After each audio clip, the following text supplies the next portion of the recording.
Welcome to the Global Center for Christ Consciousness. I'd love to join in together and welcome our guest musician for today. Let's hear for John Dumas. Welcome. Thank you. Good morning, folks.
Great Spirit,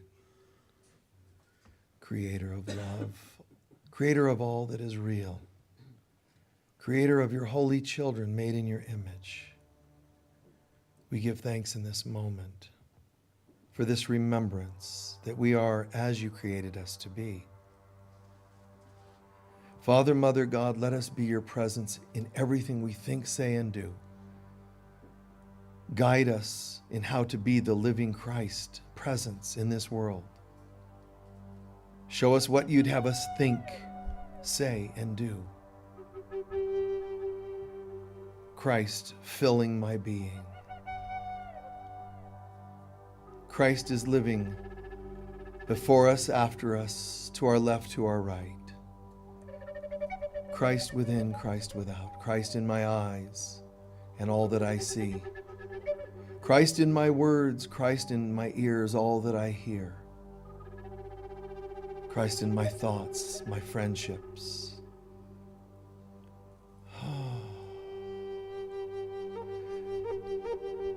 Christ in my health, in my inspirations. Christ in my meditations and Christ in my challenges. This presence that grows and grows to where I can no longer see another world other than this one that you've created us to experience. And then we can say, when you see me, you see the Father, Mother, God, because I desire nothing but the truth of God. And so it is.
Thank you so much, John.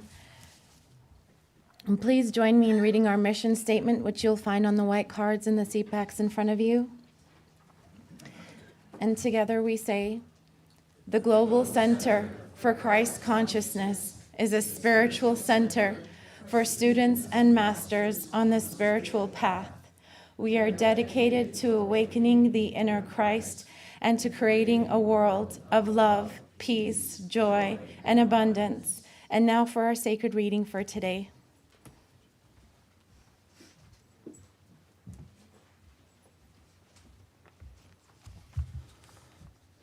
This is from Saint Teresa of Avila, who demonstrated surrender and service to God and complete humility. To have courage for whatever comes in life, everything lies in that. We can only learn to know ourselves and do what we can, namely, to surrender our will and fulfill God's will in us. There is more value in a little study of humility and in a single act of it than all the knowledge in the world. And so it is.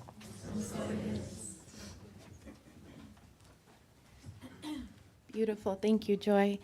And let's welcome John Dumas back for another beautiful, beautiful song. Thank you.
Sorry, I got announcements somebody's putting here for me. Okay. How's everyone doing? Yeah, nice, huh? Thank you for being with us. Those of you who are guests, my name is Michael Mirdad, and I serve here as part of the spiritual leadership. And we have an extraordinary group of people that attend here and that share here and online and around the world, as well as in person. And part of our usual routine on Sunday is asking you what you'd like me to talk about. So this is me asking you, what do you want me to talk about? Dying suddenly, car accident, recognizing true wholeness within. Surrender. Humility. Hold on. Curse words. Hold on. What did you say over there? Surrender. Thank you. Courage. Courage. Reincarnation. Letting go. Casting out demonic spirits. Okay. Thank you. Hmm.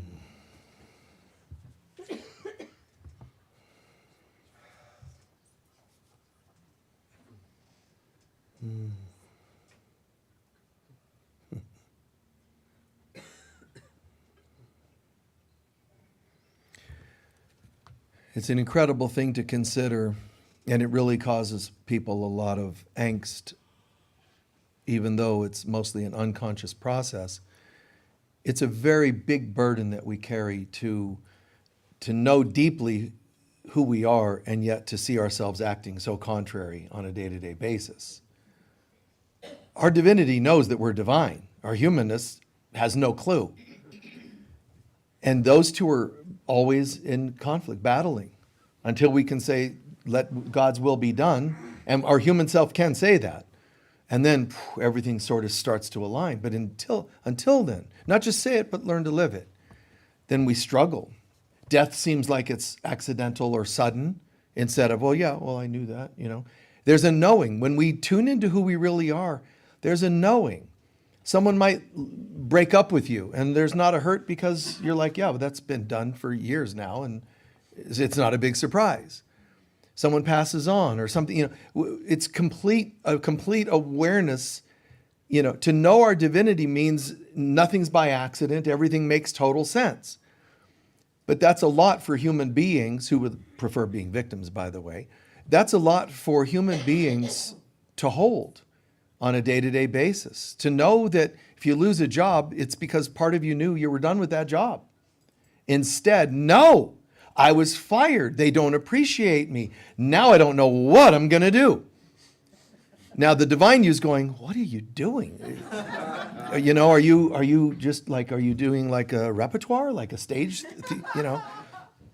a solo act, So the divine self just goes, okay, let me just step aside. And because our choice to align with our true self versus not choosing that, not choosing it automatically aligns us with our false self. You don't have to choose the false self. That's the default program. Well, why would God? No, God didn't make that our default program. We did. So God created us one way, then we decided to make improvements upon that, which wasn't very good. I've said it many times, it's like trying to improve on Velveeta. You can't, it's just... Okay, so those of you online, they're booing. Only in Sedona would they boo Velveeta. And I'm not promoting the stuff because they changed the recipe, so I personally am boycotting Velveeta now. But it was great for many years. God only knew what was in it. I think there was a reason that the factory was built next to a nuclear waste facility. But if you could survive Velveeta, I think you could survive a nuclear holocaust. You just glow more. So, so we're pretending to be things we're not. We're pretending to be these things, human beings. It's the weirdest thing to say, oh, I'm getting older. I'm getting this. I'm not very good at that. All these opinions, none of them actually make any sense. It's the inverted pyramid concept, where in one respect, down on the human level, we're pretending to be this, and yet we're so much more. We're this vast, made in God's image. I mean, that's not a small thing. We're made in God's perfect. We are one with God. So think about what that means. One with all. Well, we're thinking with these little, if you look at a universe, a map of the universe, you can't actually go, you are here. If you saw a map of the universe, you could not even see our solar system, let alone the sun, let alone Earth, let alone wherever you're sitting in a chair. You can't look at a map of the universe and go, you're here. It's too small. So we think that we're actually these small characters in a big universe. And people say it. We're just little characters in a vast universe. And I've said this many times, and I don't think people really understand what I'm saying. We think we're little people in a vast universe. And it sounds so, wow, right? But we're actually, if the universe were to be this big, and we're like, okay, we're this little being in a vast universe. No. The universe is a little map in your mind. We created the universe. We're bigger than the universe by measurement that you can't even fathom. We decided to create the universe. It didn't create us. God created us as spirit. Then we, in the void, which meant in the beginning was the void, right? Stillness, a blank canvas. What that means is we were once alive in God, and when it says, and then in the beginning there was this void, what that meant was there was a moment we went from being one with God, and then next moment was we closed our eyes and went into a trance and made believe a universe. You get what I'm saying? We actually closed our eyes and went into a dream, went into a trance. What would happen? Here we are, one with God, navigating the experience of oneness, and the word is bliss, really. So we're experiencing bliss. Then we say, what would life be like if we weren't one with God? And in that moment, we said, well, let's find out. We closed our spiritual eye, we closed our eye, and then imagined going into a world, a universe, suddenly this little pinprick, so to speak, of time and space. And through that pinprick, into the other side of that, the whole universe was created. So the Big Bang happened in that little pinprick of time, which can't even be measured because it's so tiny.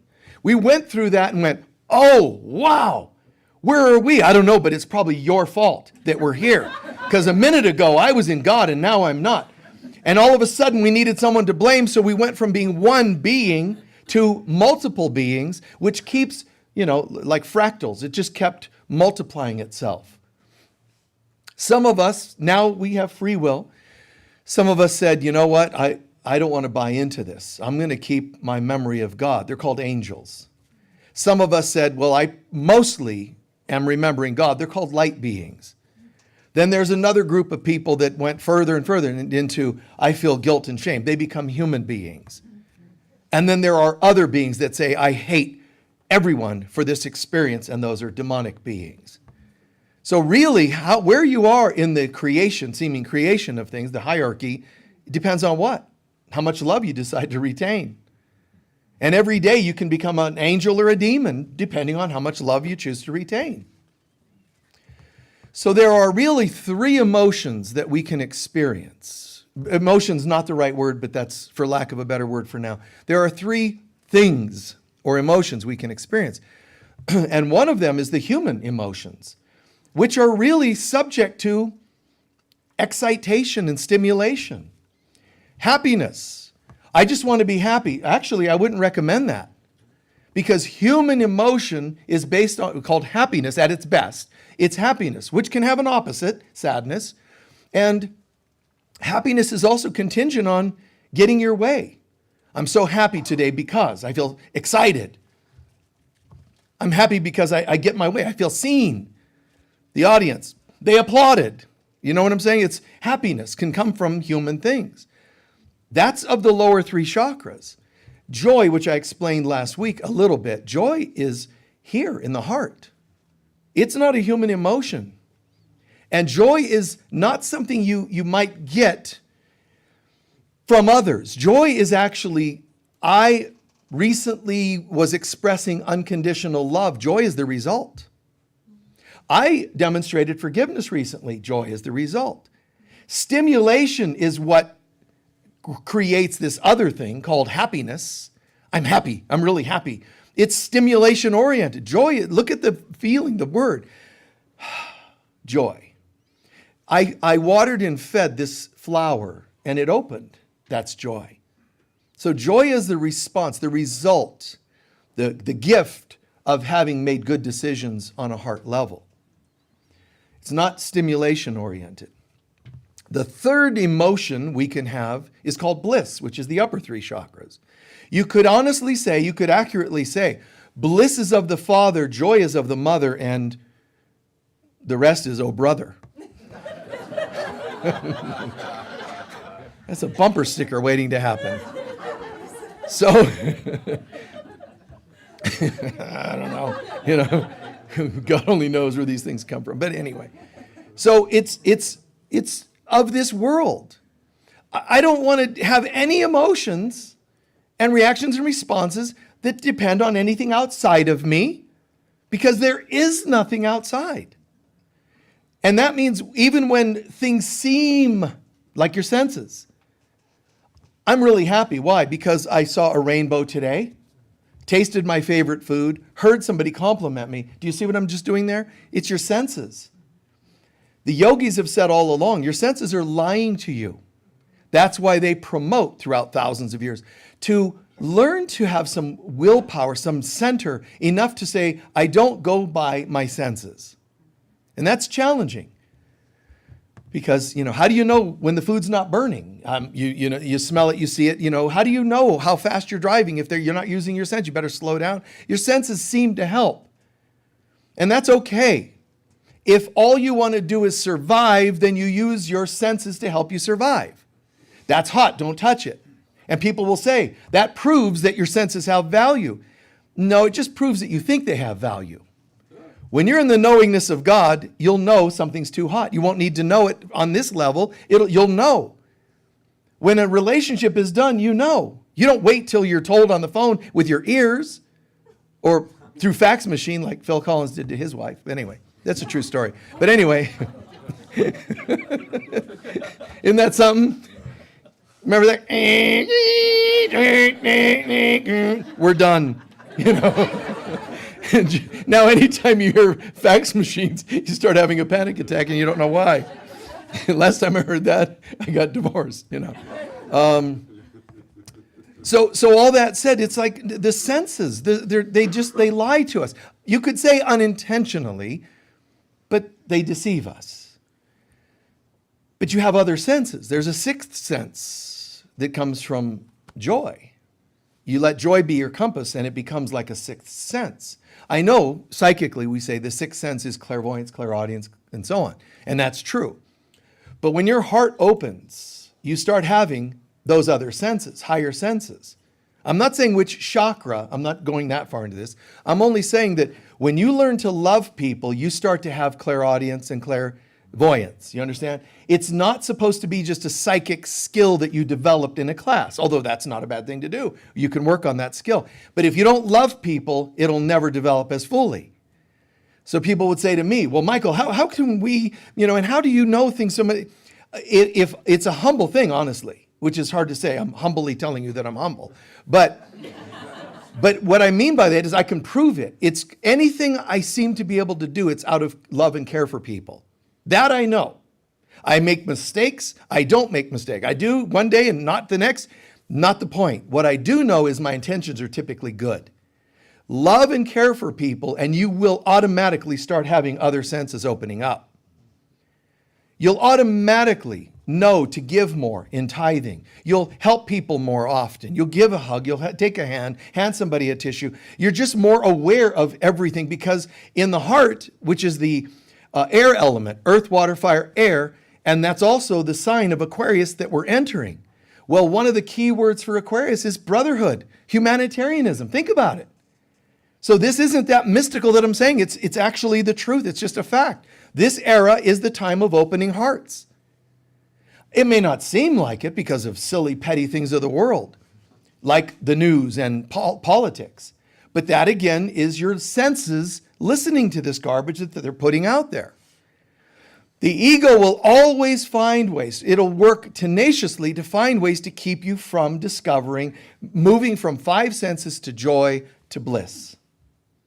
It's going to work tenaciously. Why? Because the ego doesn't exist when you're in a state of joy or bliss.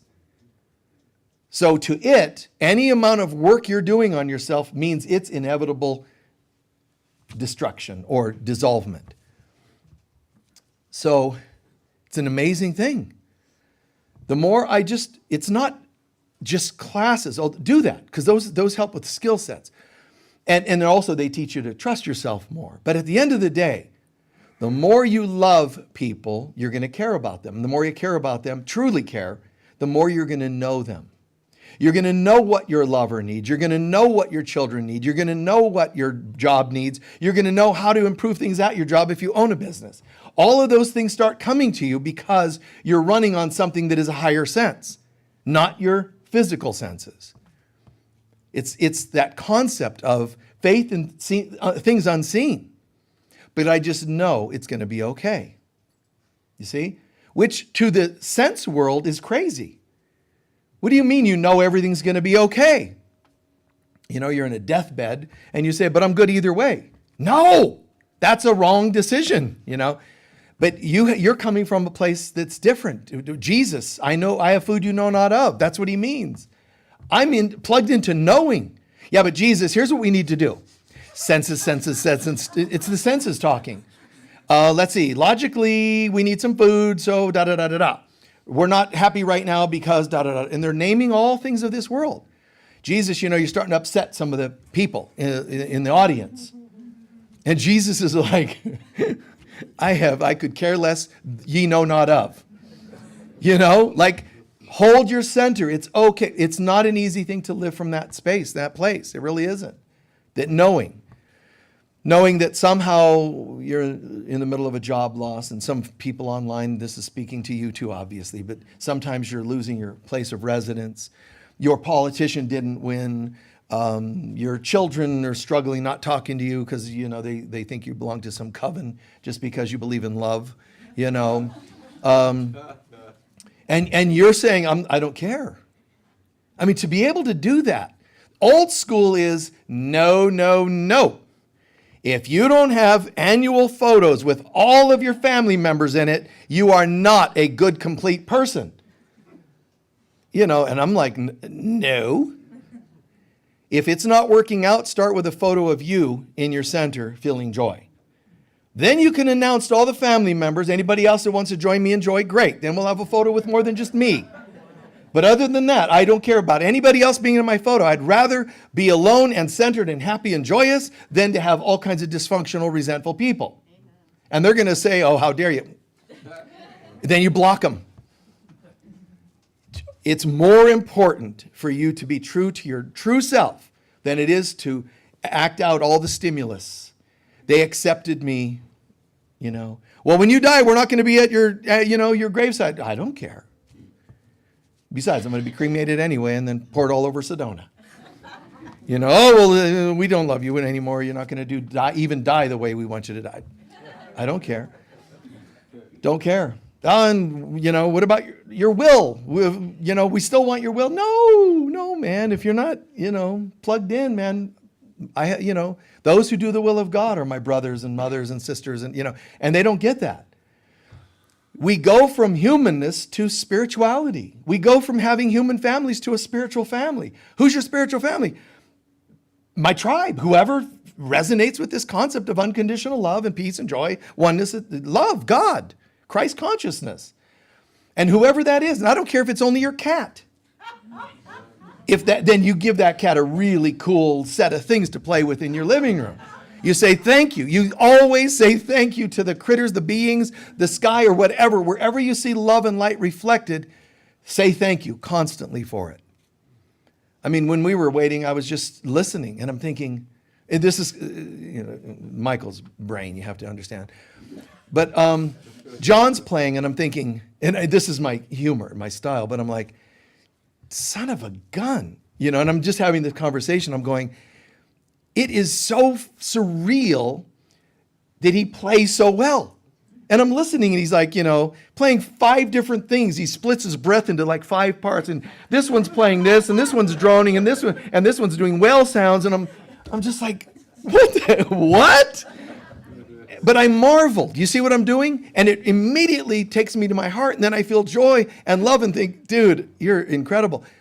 And yet he's us, and the capabilities, what he's doing musically, and I'm listening to him, and he's got certain beats and music in the background, and I'm like, and then I'm watching him mess with the computer, going off and on to different pieces. I'm like, wow. But that's how I feel. When you see goodness in this world, feel it and go, wow. When you see people being loving, brilliant, inventors, athletes, when you see people excelling into their mastery, you don't have to externally say much, but just inside, marvel. Because what happens is energetically, you and that person are lifted. My gratitude for you, your presence, your skill set, your love, your unconditional behaviors, whatever, it lifts us all. People from your past, even if they've passed on, never stop thanking people for mirroring God to you. Because they're... Good, yes. Can I hear an amen? Amen. Yes, Jesus. Praise Jesus.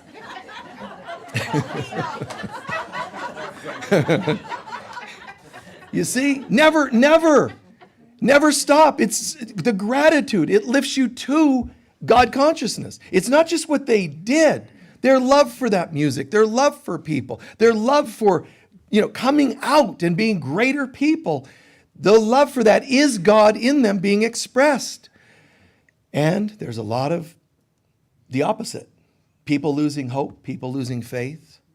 That's sad. You don't turn your backs, but you don't jump in the quicksand with them either. You just see it. Everything is love or a cry for love. And when people are excelling and showing the ability to love even when it shouldn't, you might think, God, the average person would never be loving to somebody that's like that. The love is always there, and you're always thinking of it as, love or a cry for love. Give thanks to those who are mirroring love to you, but also say a prayer for those who are not. Because enough prayers to those who are not mirroring love will help them rise to the level of being able to mirror love. The bad news is you might be the one they experiment on and act the opposite. And if you react, you unloving person, you're a jerk, I hate you, what it does is it drives home that that's who they are. Now for another day, another year, maybe another lifetime, because of your imputing that on them, that's what they carry. It's okay to say, not today. It's okay to have boundaries. Hey, stop. That's okay. But in here, never lose the love. That's one thing I notice about myself is if somebody were hurting you, or you're an attendee here and somebody's hurting you, I'm going to step up and say, no. I'll be firm. I'll sound strong. I'll say, out of here. And yet people will see when someone's hurtful and they sincerely make amends, which is also scriptural, when someone comes to you and makes amends, apologize sincerely and makes amends, I'm the type that I'm done with it. I don't worry about it. It's gone. The past, the history of the hurt, and I've paid the price for that at times. You're a little too gullible, naive, you let something go and then you get hurt again. Of course, that happens. But those are tests. My point is, I might on the outside say, no, I never give up on a person on the inside. And if you ever wonder how to do that, or if you wonder if you succeed at doing that, here's a little test. Imagine that Jesus is standing next to you and says, hey, listen, that person's a pain, aren't they? Yes, they are, Lord. And then Jesus says, so I'm asking your opinion because we have a 50-50 vote on that person right now, whether they're going to experience peace and joy or hell. We need your vote on this. Imagine if God asked you that, Christ asked you that. What would you vote? I can't imagine any person ever me saying, go to hell. So that's how I know where I'm at. On the outside, I might say no. On the inside, I know that I would never judge to condemn a person. So just do that with yourself so you can give yourself some credit. You're not as mean and judgmental as you might think you are. Some of you are, but no. We're really not. When it really comes to, unless you're the type that says, oh no, my vote's always hell. All Republicans, all Democrats, all this, all mean people. If you come up with a category of a human being that's beyond redemption, you join them. You know, you don't say go to hell, you say we're going together, you and me. And that's sad, but even then, it's not over. Even in hell, we're using that, it's a metaphor, but even in that concept of hell, the light of Christ, the light of God, even in hell exists. There are beings that feel such guilt and shame, they're undeserving of the light, but it doesn't mean you decide whether the light's there or not. You can live all in the darkness and fire, fiery recesses of hell, but there's a well there with cool water. There's a light in the dark parts and a well of cool water in the inflamed parts. And you get to choose. I've always felt so unworthy. And this is people that have done a lot of naughty things even in this lifetime. I just feel unworthy, and he's talking love, but he doesn't know what I've done. It doesn't matter. It's still free will. It's still a choice. When do you go drink from that well? And when a person goes to that well, even if they're living in hell, meaning shames and guilt and so on, if you walk over to that well and you take from that cool water, by the time you've had a drink and just one split second of, oh my God, that water feels so good, when you open your eyes again, you're not in hell anymore. Those waters are our true self. So it's not really a fight, but in the meantime, it looks like a fight between good and evil. There is no such thing as evil. Ultimately, there is only God. But we've conjured up evil, so now it looks like there's good and evil. So at some point, our choice is to love, our choice is to be forgiving. That starts to open up joy. Now I'm living from a place of joy. Wow, I'm noticing on my spiritual path, I don't have as much highs and lows. That's a good barometer, by the way. It's okay if you're still ups and downs all the time with people and moods and whatever. It's of this world. But there's another option. Keep bringing love. Keep expressing care and love to people, unconditional love. Keep expressing heartfelt things to people, and you'll start to experience the results of that decision, which is joy mainly. And now it's like, God, Jesus saying, I have a food you know not of. It's like the same. I feel joy. Yeah, but did you hear that this happened and that happened? I still feel joy. It's the weirdest thing. And you start to see that. I feel joy even when, well, I heard you got a divorce. Yeah. Isn't that funny? Because I'm feeling joy. But you don't feel joy for getting, dump the chump and now you feel joy. No, that's excitement. That's temporary happiness. When you end a relationship with someone who's annoying, they're always pulling you down. You go, I can breathe. I'm sure you can. But it's when you also choose not to hate them that a deeper happiness called joy hits you. Not just happiness. I'm so happy I'm done with that. This is different. It's an internal mind, body, soul kind of feeling. Is that making sense? Yes. And yet there's and one of you asked about the word surrender and even courage. Those are of the heart. You can make yourself act courageously on a human level, but true courage, the heart, the lion inside, the true courage comes from a different place. If it's of myself, I'm nothing. You can't really feel joy of your human self. You can't feel courage of your human self. And you can't have humility of your human self. Those are false versions of it. Instead, it's when you start to say, I have food you know not of. I have feelings in my heart and soul that I can't even tell you where they came from. And I don't care. I'm not going to analyze where they came from. I'm just giving thanks. I feel joy. I feel love despite this and this and this. I feel like invincible, which is like a form of courage. I feel like, yes, I can do anything. So that's all the opening of the heart. Now, there's still one other feeling we were talking about, one other emotion or feeling, and that's of the upper centers. That's bliss. And let's make it clear here. Bliss is of the Father. Bliss is being in heaven. When I say bliss, you would think, well, I like that one. Michael's saying happiness, joy, bliss. I want bliss for 300, Alec. You know, like you're on a game show. I'll take bliss. You don't just get bliss. If you're in a body, it is almost impossible, if not impossible, to feel bliss, so certainly at a sustained amount of time. In bliss, you can't hold a body because the body was the result of not feeling bliss. Now, some of you are like, oh no, I love the body. I know. You have to understand, the body is something that dies. The body is something that is limited. It's called your mortal self. Mortal coming from, death, mortal, okay? Mort, it's death. So this body is designed to prove you're a limited being. The ego helped you design and create a body to prove you will age and die. The wages of sin are death, meaning if I'm a sinner, if I'm subject to judgment, which you're not in God, but you are by humans and yourself, you're going to die. So your own judgments on yourself will lead you to death.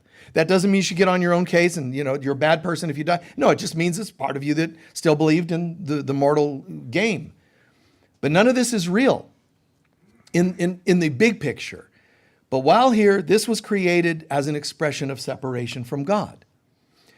That said, if I don't rely on my senses, I'm already starting to rise like Kundalini up into higher parts of my being. Now I'm starting to understand higher things. But if I try to get into a bliss state, bliss can't see a body. That's why A Course in Miracles says the Father is not aware of your mortal world, which sounds like don't let that scare you. It's a great statement, but I can't explain it in more detail right now. God, in its ultimate sense, cannot see that which is not real because it isn't real. Don't blame God just because it sees beyond what you think you see. This is a good thing. God, help me see the world as you see it. Oh, okay. And it isn't there. And instead, you close your eyes and now you feel bliss. So I changed eyesight for a state of bliss. That's pretty cool trade. But to mortals, it sounds like a bad trade-off. I want things of this world. So unfortunately, there are people that go, oh yeah, bliss. Yeah, I like bliss too. I call it heroin. That's not bliss. And I don't care what you call it, a drink, any form of addiction, any form of action. Even my children, that's bliss, that's joy. And it's good. It's not bliss. Bliss means you wouldn't be able to even see your children. Oh no, then give me joy, because I still want to see my kids and my cats. So keep me at joy for a while. And so it is. You see what I'm saying there? Bliss is beyond our ability to even comprehend. It is a state of divine being. To be in a state of divine being, you wouldn't get in your car to get anywhere because bliss is something called knowingness. It's something you know. You're not theorizing, you're not thinking, you're not hoping, you don't get it, not get bliss.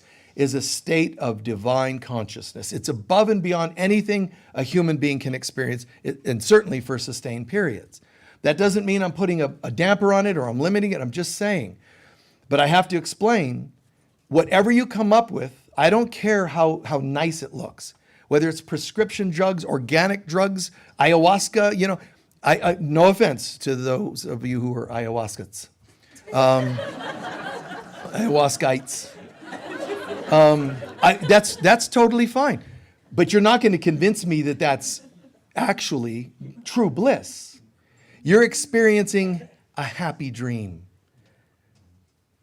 But if you say to me, man, I just did some ayahuasca or whatever it happens to be, and I'm feeling bliss, I'm going to say, okay, now tomorrow we'll get together again. And I say, now do the bliss again. Ready? Now. Okay, well, let me no. As soon as you start reaching for something, you're not talking about real bliss. Because in heaven, they don't go, we're all out of ayahuasca. Heaven is now falling into hell because we don't have enough drugs. Oh man. Anyway, to me it's a very sad, but I see through it. So it's not sad, but it can be sad to imagine there are people out there promoting this sort of thing. This is how you do. I know. That's what you told them about cocaine. That's what you told them about beer. You know, just because you have organic beer doesn't mean I'm not an alcoholic. You know, and whoa, you know, and you feel the effect. It's just because it's organic, just because it's mead, you know, a more organically made liquor and it's not processed doesn't mean it's any more blissful. It's a happier dream. Congratulations. The bottom line is anything you can experience with your senses is not true. Am I saying you should cast out your senses? No. No, here's what you do. You ask the Holy Spirit of God to sanctify your senses. You say, Mother, Divine Mother, it's a funny thing here. I'm a human being seemingly, but I know that's not the truth of who I am. And I got these senses. They tell me this. Okay? But I'm going to trust you. I'm asking you to come in and bless my senses. And then everything becomes on an as-needed basis. The mother starts to say, today we're going to use your sense of touch, but differently. It's not out of selfishness. It's not out of fear. It's not out of hurt or limitation. Well, how do we use senses without coming from that place? I don't know. You have to ask her. But all of a sudden, your smile is from inside. Your holiness comes out, and you smile. People see with their eyes. You smiled. See, but what are they seeing? The Holy Spirit, the Divine Mother, anchoring in your being, and you smile. Buddha says. A lot of people don't understand some of the real teachings of Buddha. You know, you think Buddhism, you shave your head, wear only one garment, and you vow against all things. That's not really what he said. He said, if you have money, give it to people. If you have a smile, share it with people. Whatever you have an abundance of, you must have karmically earned it, he says. So use it, but use it how? To reflect God's presence, to bring people closer. So let your smile instead of, hey, you know, this is me coming on to you. And somebody going, wow, what a smile. They must really like me. That kind of makes my emptiness feel a little fuller, so I'm hooked. What a strange little dance people do. The smile comes from love, from God. And people see, wow, how are you always so happy? If you have nice hair, your hair flows there. Wow. But you're not using it to hook people. That's where that term comes from, hookers. You're not hooking people. It's true. But you're not hooking people. You're setting them free. You're smiling because you know how worthy they are of God's presence. You see? When you hug them, it's not like, it doesn't have that weirdness to it. It's not overly weird, nor is it A-frame hug, where you, all body parts must not make contact. It's not that either. It's just pure love. And if it's unconditional and they say, no, thank you, you're not like, oh, well, you just chose not to have a divine hug from me. You're weird. You're messed up. It should be unconditional, which means I'm going to hug you and you say, no, thanks. It doesn't matter. The love is already there. If it's unconditional, then it's unconditional. So this concept of being the presence of God, bringing bliss, and again, understand my little bit of humor to these kinds of things. I'm not saying senses are bad and you're having a beer is bad. I'm just telling you that they don't give you what you think you're getting from them. Anything that gives you anything in this world is fleeting. It's temporary. If it's temporary, it's not real because all that's real lasts forever. Does that mean I can't have my favorite soda? No, just ask the Holy Spirit to sanctify everything you do. I know that this is just this, and I know that I don't really need to eat. I'm not a body. But while I eat, bless my food and bless my interpretation of the food. Bless my perceptions that I'm even a body that needs to eat. Let the Holy Spirit bless you when you're fasting and when you're eating. It's okay. You're asking the presence of the Divine Mother to be in you, with you, in everything you do. I don't care if it's, you're on the toilet or you're showering or you're working in a field. Even those mundane things. You don't separate from God to do those things. The things that we think are dirty, let's say. You bring God into everything you do. But that doesn't mean you walk like a monk and You smile, you laugh, you still do whatever you do, but it all starts to change how you do it. And the things that are the most self-harmful or harmful to others, they start to fall away and you kind of lose interest in them. But it's organic. You don't make yourself never again do that, because then that means it's judged. It's a very simple thing. Like it's just not there anymore. All of a sudden, all those things like addictions, they fall away far more easily when done with God than you trying to do it of yourself. And that one word one of you had asked, a surrender. And that's what this means. Surrender doesn't mean you're small. In surrendering, you become great. Surrender is a huge statement. Surrender is this chakra I said earlier. So when you surrender, look what happens to your heart, then your arms and your hands. I surrender. It is humility, which one of you asked as well. It is humility, but some people think surrender and humility means you're small. Like, you're calling on God somewhere else. You're really not. Because when you really understand surrender, you're filled with God, you become one with. It's not actually sent like telegrams from God to a separate, mere mortal. All that you think you are, and experiences like death. I'm afraid of death, Lord, but help me see it through your eyes. I feel like I lost a loved one, but help me see this through your eyes. I'm so attracted to that person. Let me see this through your eyes. All the hyper movements from one side or the other, duality, polarity, they start to fade and you start to become a person who lives more in your what? Your center. You don't just say it. There are people that get stoned and say, wow, this helps me find my center. What? I can't hear you. You're so far over there. Well, then there's the opposite. I don't do any of that naughty stuff. I totally, I fast all the time and I vows of poverty. And again, you're so far out, I can't hear you. Vows of poverty. Why? Because the Lord said nothing to that effect. What you have, share. That's it. What you have, share. And if you say, I have no money, but I have a smile, share it. Whatever it is, you can just have nothing but beautiful long hair. I don't care if you look like Cousin It from the Addams Family. All you are is a creature of long hair. When people look and talk to you and say, wow, amazing long hair, they're in your presence for a reason. Now tell them about God. Not verbally, not literally. Show them the presence. If all they love is your hair, use it as a way of saying, that's a bridge to another conversation. Thank you very much. I appreciate that. What do you do? Do you use special shampoos? No, I think that it grows on love. Use words that bridge and teach them something different today. You tip somebody, a waiter, waitress, server, you tip somebody at a restaurant and sometimes you give a little extra and they're like, are you sure? You don't just give the money. You could also look for opportunities. Sometimes what I've done, if I have, my $3 big spender meal, quesadilla and a soda, and I'm done and I give them 20 and I say, keep the change. What? Are you sure? I sometimes will say, well, yeah, don't you deserve it? See, I got them thinking. And all it is a few dollars extra. But you use it as a bridge. You smile at someone and, I remember one time, probably early 30s, I went, it was a first-time experience for me, and I went out dancing by myself. It was really great. Anyway, I did. I went out to try, because I like music, so I went to this place to listen to music. And I'm like, well, dancing, I wonder if I'm going to try that. It's mostly the music I was there for.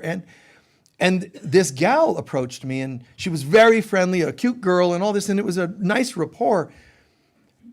And so I'm thinking, oh, so this is what people do. This is how you meet somebody. And there's, I'm thinking, because this is kind of new to me. And I'm like, oh, this is how humans do this. You meet and then, hey, what sign are you? Or whatever, the dialogue would be. In any case, she expressed very good interest in getting to know me and connecting and all that. And I said, well, it's really loud. Let's go outside for a minute. We can chat. We did. She told me she's going through a divorce. Immediately, I'm not going here and here, certainly not here, but I'm not even going like I know immediately I'm here for something else. How's it going? What can I do to, just shifted gear. No phone number exchange, nothing. Just right now, there's something else for me to do. And that's what we all have to do. I know that, and there's times when I'm like, but can I also just get a little something going out here? I mean, your human self. But when it comes to it, if God said, hon, I'm going to give you a button, and anytime you push it, you get to have those other things. And I'll let you decide when. And I'm telling you, 99 out of 100 times, I wouldn't push the button. Because as soon as you push the button and go by your senses, you got to hook up. You got to have a drink, or whatever it is. And I've never really had a drink or anything like that. But as soon as you decide, remember, you can't have this and this at the same time. As soon as you decide to choose something out here, that's what you've got. That's partly what was meant in Scripture, that when you want to show people that you've been a wonderful person, be careful not to say things that make people thank you. Because when they do, that's all you'll get. There's no good karma waiting now. You got your reward in somebody thanking you. So I have chosen, I'm good. Every so, I still have a life. It's still here a little bit. But there's times when the human self says, seriously? I mean, and I do it like that. I do it where it's humorous. I'm like, seriously? But I do it out of fun. Because I know God's going, you got the button? No, fine. And I know that what I'm saying to us all, make the choice that is the greatest good. And if you get to choose that, you get to have something of a stimulus that can make you temporarily happy, but you're not going to get this from it as well. As soon as you identify out here, sacred sexuality, for example, as soon as you engage in the body, you think you're a body. But you can't know a body and bliss at the same time unless you ask the mother to help you do that. So if I'm going to be intimate, if I'm going to have a soda, or if I'm going to eat meat or something that you're against, if you're going to engage in the world more, I'm telling you, as soon as you do it, that's why the ancients were like, no sex. It's like, oh, it must be naughty. What they were saying was, as soon as you engage in the body, you think you're a body and you're not then bliss. So your decisions, even if it's to hold resentment, argue with somebody and prove you're right. As soon as you engage on a human level, you're no longer divine. Does that make sense? You told the universe what you were by your response to the situation. I just want to have that. Okay, but so be it. And the universe says, and so it is, but now you're not this. And my mind doesn't do well with that. I can't go, well, that's okay. I'll just pretend I'm okay with it. I know I'm not. The downside, the hard part was to constantly choose centeredness, not always perfect center, but centered. The constant choice of that has made it frustrating at times to go, but what about just normal or human stuff? And I've had to learn how to navigate that. That was not here's a perfect way to do it. That's a day-by-day thing. How much to work? How much do do you have a cold? Do you sniffles? Do you get a tissue? Or is that acknowledging the illusion? If you eat certain foods, is it naughty? Is it bad? Just keep drawing the Holy Spirit into it, and you're healing these things one step at a time and a day at a time. There's no way to live perfectly spiritually in a human body because they're mutually exclusive. And if there's a way, and there's only one way, but it's not done the way you think. It's not your way. It's not of myself. It's something supernatural. I do not know how to engage in this and still hold my center. You're having an argument. As soon as you have the argument, you're getting pulled. You're no longer here. Yeah, but I told them and I proved that I was right. Good for you. Course in Miracles says, do you want to be right or do you want to be right? Where's your center? Where's your value? God. Where's the value? Real God. Yeah, but they were saying, I know. Yeah, but I needed to prove to them. I know. Isn't that something? So look at you. You're right. Now you're one side or the other. Right or wrong, you're going to be upset because you're out here. If you're the one that was beat down in the argument, you lose and you're way out here. If you win the argument, it doesn't really feel blissful. You feel excited. You feel validated. Those are not divine feelings. So at the end of the day, what do you really want? I want to feel the blissful presence of God. That's what your real self wants. But the human self is complaining about that. So ask in your heart of hearts, I don't know how to pull this off. If I start to become intimate, I start to feel stimulation and excitement and so on. I don't know how to feel the body and stay centered at the same time. I don't know how to have an argument and stay centered at the same time. Whenever I do my checkbook, oh my God, I'm like, okay, Om Mani Padme Hum. And then I look in the book, oh my God, oh my God, oh my God. I can't keep the Om Mani Padme. It starts to go, oh my God. My chant, oh something else. So what do? Sit back. Well, that's not going to help. That's it. No, listen, sit back and breathe. This is what I think I see. I'm allowed to say that. This is what I think this is what appears to be happening. My partner seems to be cheating. My partner passed away. My children, this is what seems to be. Throw that on the altar. Say that. This is what seems to be. But I know this is not the way you see it. And I am determined to see this as you see it. And this is what's beautiful, is that we're given encouragement, not just the right. We're encouraged to call upon Christ, the Holy Spirit, the Divine Mother. Help me to see this differently. God is saying there's a way for you to be in the world and not of the world. There's a way for you to be walking this planet and still be in a state of joy, peace, love, as much as is possible in your frame. But it's not going to happen when you identify with the very thing that you're trying to rise above. And the ego will always work hard to keep you identified with your body. You could be like leaving a meditation. Oh my God, I just feel so, and that's how I've, in my life, so much bliss all the time. But and then to earth plane, all this bliss, and then people still arguing, people's petty stuff in the world. It contrasts, but that's the ego trying to get you to get stuck in its stuff. Not today. Get behind me, Satan. It's that kind of terminology, that kind of concept. There's another way of saying this. So surrendering, calling upon Spirit, God, Christ, Jesus, whatever feels right for you, call upon the highest thing you know to fill your being. Don't just pray, I wish this weren't happening. Step into it. This is what seems to be happening. And if I align with you, I'll feel differently.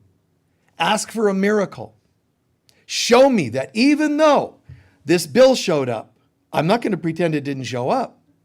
It doesn't help to get a lighter and go, this isn't happening. This isn't happening. That's false denial. And you're just going to feel worse when they send you a second notice. That's not the way to do it. It's to sit there, hold it, and not be afraid of it. I don't care if it's red lettering, final notice. It does freak me out a little. But a miracle means something supernatural can happen. And this I'm giving to you. This is not like spiritual bypass. I see that something's happening, and I'm giving it to you. I'm asking you, I'm trusting you, I believe in you. Come in and change this experience. And things start supernaturally shifting. First and foremost, how you feel about it. The bill might not spontaneously combust in your hands and turn to ash and go, whoa, that was a nice miracle. It might not happen that some stranger transferred funds into your account to pay the bill. That's cool too if that happens. I'm telling you, the first thing to watch for is a shift inside. God, it's a funny thing. I still have the bill, but I don't feel small. I don't feel attacked. I don't feel like a victim. You see what I'm saying? I don't feel vulnerable to what's going to happen. And this could happen. I know lots of bad things could happen. Let's take this experience and give it to God. Give it to Spirit. Give it to Christ. Allow when I say surrender to Christ, this is your true self gets to drop in and start changing everything. If we're not choosing our true self, the false self is automatically running the show. A band I listened to when I was in high school, really a very deeply spiritual band. But I remember in an interview, one of the band members said, our music basically is saying, and they're using 3D terms that that we might not appreciate all the wording, but he said, if you're not walking in the light of God, then Satan is pulling your strings. And it's exactly right. If you're not walking in truth, then falseness. If you're not walking in that, you use any terminology that's right. If you're not walking in sobriety, then you're walking in addiction. All of those things are still true. So learning to walk in the light of God, it changes everything. Everything we think, say, and do. It's everything the way we feel. The power things once had over us. Even demons, they exist in the illusion. But then that means they're an illusion. We came into a world, what would life be like if we separated? And then here's what we did. We're going to create bodies that aren't real with 5 senses that aren't real to tell us information that isn't true about a self that doesn't exist. So none of it's really happening. So, enjoy this concept. I am as God created me, and I will to be the Christ on earth. I remain as God created, no matter what it seems to be. What's the symbol of a Christmas tree?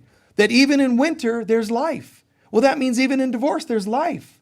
Even in loss, there's life. This is the truth of God. This isn't like I hope. This is the truth of God. Even in financial challenge and fear, I do feel afraid. But even in this, the miracle is right here. Show me, God. How would you have me see this? Watch for the shift. And if you don't give thanks in the internal shift, you might not see an external shift. Take a few centering breaths, please.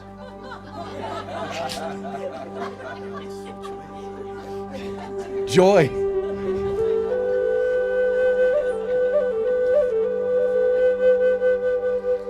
Centering breaths.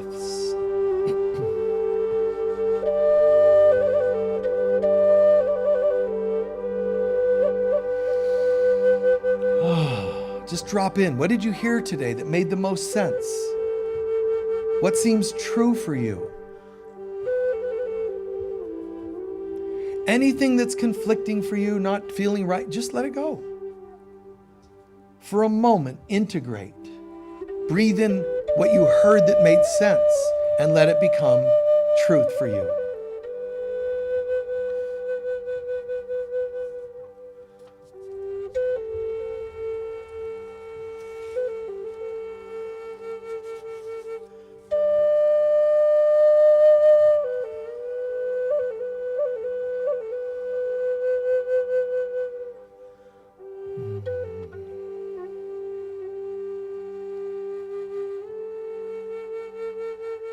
I'm aware of my human self. I'm aware of my 5 senses. I'm aware of my dense self, my opinions, my experiences, all such things. I'm not denying them. I'm aware. But I'm calling upon you, Divine Mother. Birth in me the 6th sense of joy and love for everyone.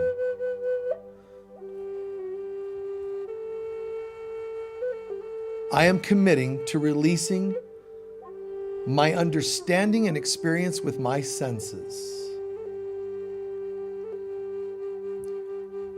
Nothing of this world moves me the way it once did.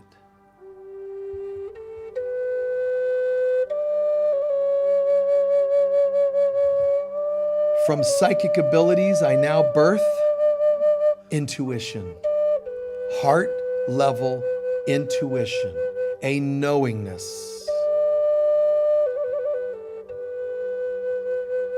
Breathe that into your heart for a moment.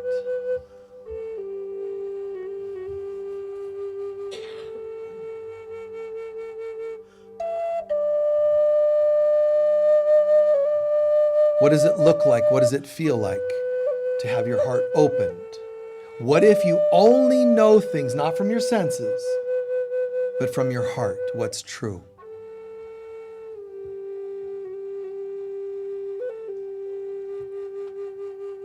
And one of the beautiful attributes of the heart is it doesn't try to figure things out.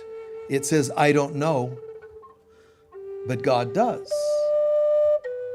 And it allows God to download into our hearts what's true.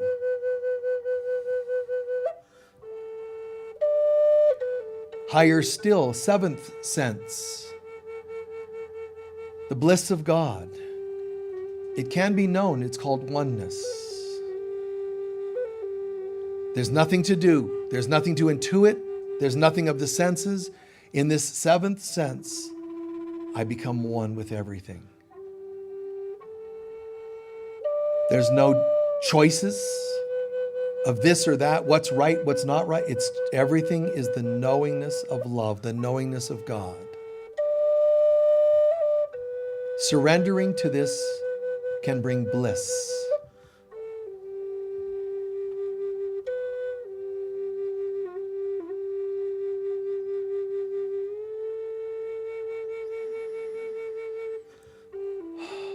Of myself, I am nothing. Holy Spirit, enter through my crown and activate my knowingness. Let me be the presence of living bliss.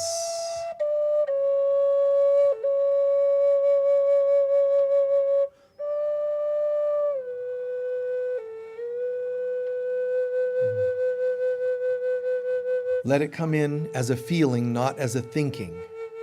So don't think about it. Don't look for certain experiences now for the last half minute.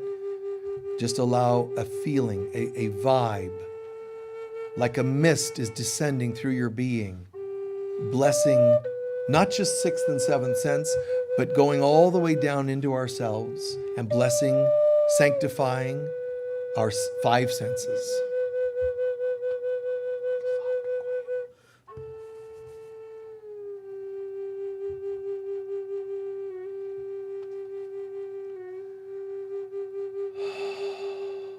The bliss of God.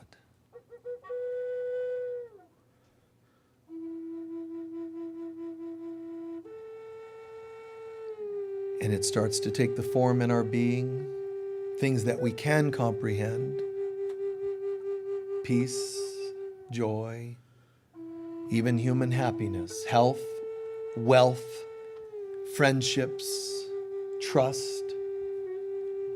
We can manifest better communication. In the knowingness of God, I will know what to say instead of choosing my own words. I have nothing to defend, so less arguments. Everything is okay.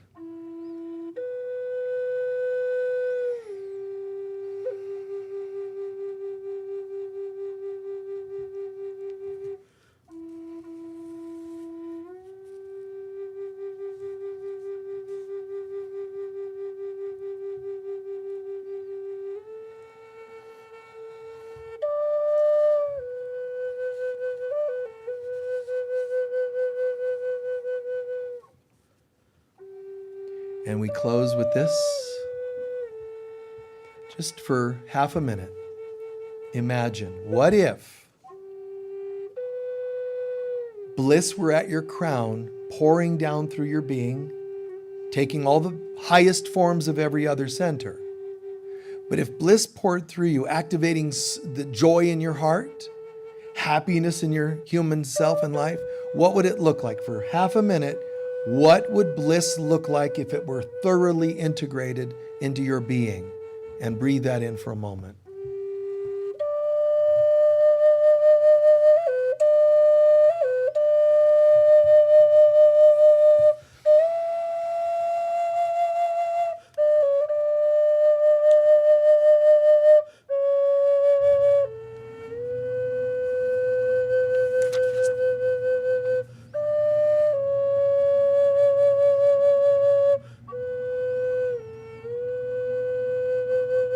And slowly begin reintegrating into the room, but keep the feelings with you. Don't leave them in the meditation. Bring them in.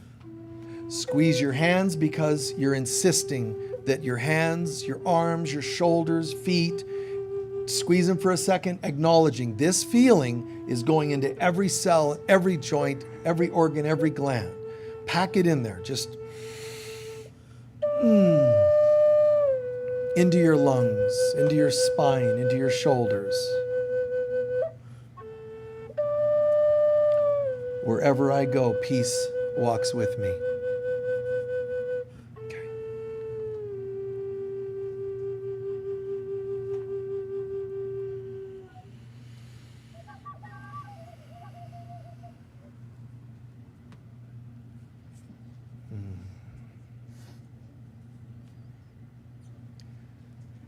Remember, when it comes to your five senses, ask the Holy Spirit to come in, sanctify them, change them, raise them to a higher vibration.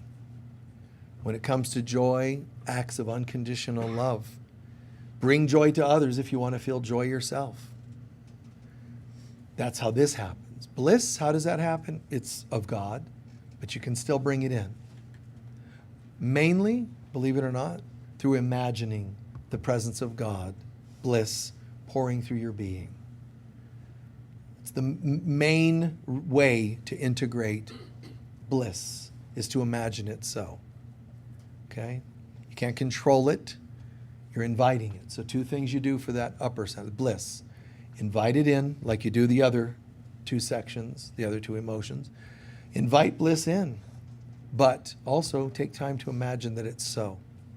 Is that all making sense? Yeah. How's everyone feeling? Good, good.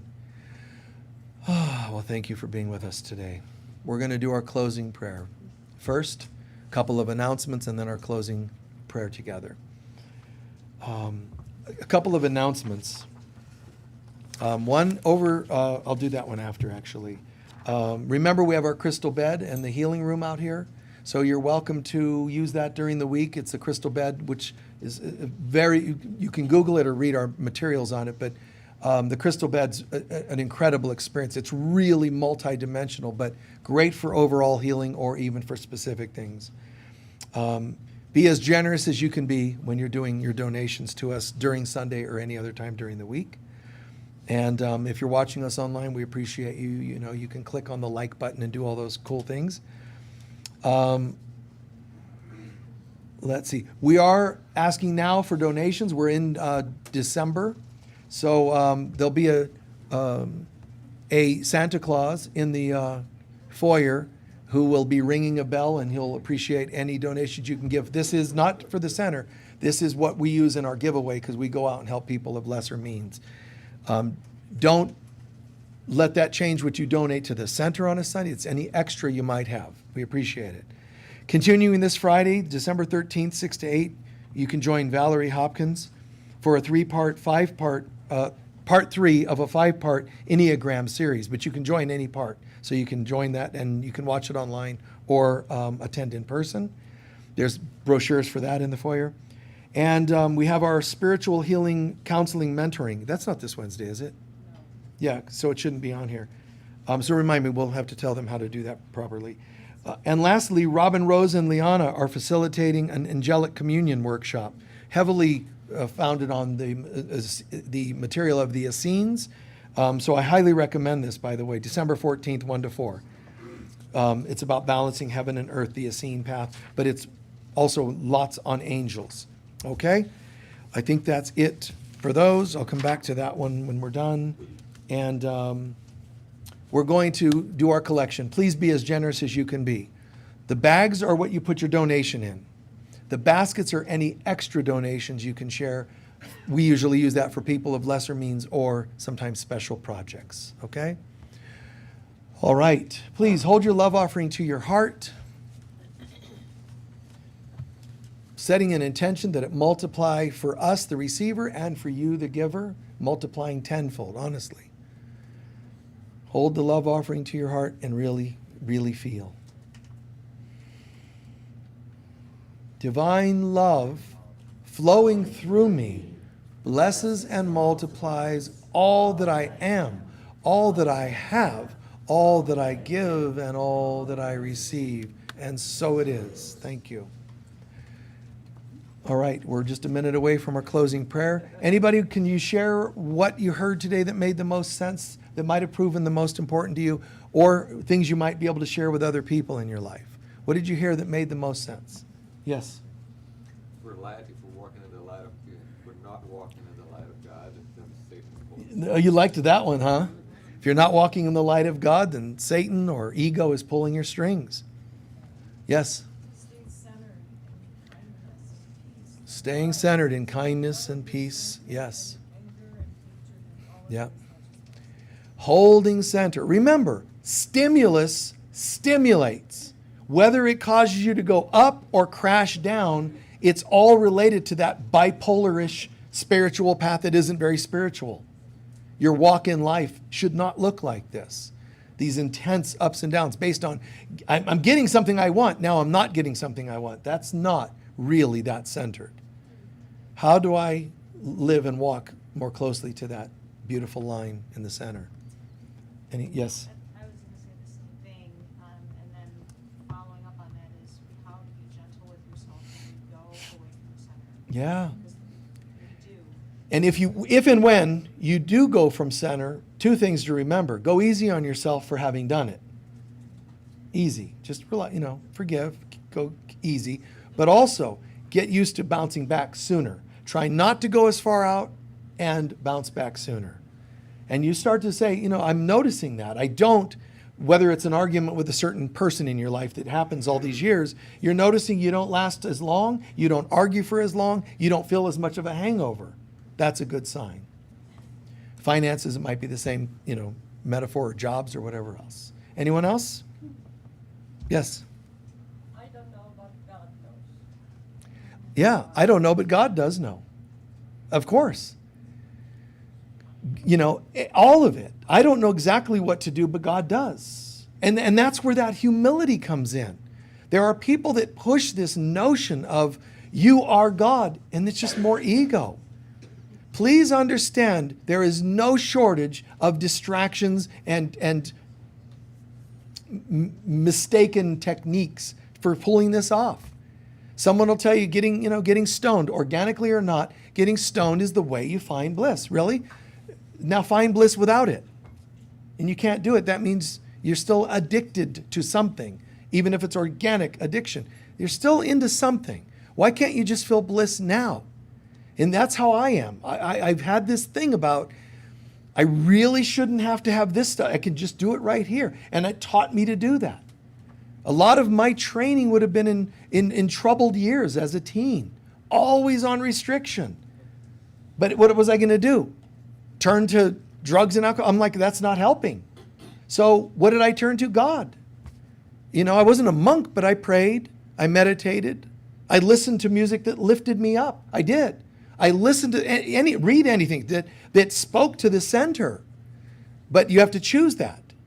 Yes, you might say, well, I wish something would just show up and be the center. But when you see it, choose it. One song made me go 2 songs. 2 songs made me go 10 songs. Songs that lifted. Songs that felt like they had life in them. Music. So feed your soul. You've got to feed your soul. And you're the one that chooses that. You can say, well, nothing's feeding my soul. What are you doing? Anything? Any glimpse, give thanks for it, and then more will be there. When you give thanks for things, it's like fanning an ember that can grow into a flame. Don't sit around waiting for the perfection to show up. You pray for it, ask for it. When you see even a glimpse, give thanks, and more will come. Please stand for a closing prayer. Thank you so much, everyone. And the folks online, we see the posts on Facebook Live, but also on YouTube. We have a whole catalog of things on YouTube you can go and watch for free. But I'm speaking on behalf of everybody in the room here.